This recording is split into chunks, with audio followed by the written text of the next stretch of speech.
এই যে কমিটি তৈরি হচ্ছে, আমার ব্যক্তিগতভাবে বিশ্বাস মোহনবাগানকে অনেক দূর নিয়ে যাবে এবং শুধু ভারতবর্ষে নয়, আন্তর্জাতিক মানেও সাফল্যের রাস্তায় এই কমিটি নিয়ে যাবে। আমি মোহনবাগান সদস্য সমর্থকদের কাছে কৃতজ্ঞ।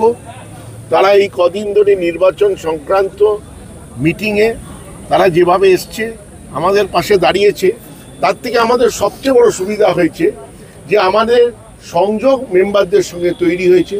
তাদের কথাও আমরা জানতে পেরেছি, তাদের অভিযোগ আমরা জানতে পেরেছি, তাদের বক্তব্য আমরা শুনেছি এবং আমরা এই যে নতুন কমিটি তৈরি হলো, এই কমিটি দুপক্ষই যা আমরা বলেছি সবই তো মেম্বারদের ভালোর জন্যে, সেইটাকে মাথায় রেখেই আমরা কাজ করব এবং আমরা পরবর্তীকালে আপনাদের দেখতেও পাবেন যে ক্লাবের ভালোর জন্যে, মেম্বারদের সমর্থকদের ভালোর জন্যে আমাদের এই কমিটি কাজ করবে।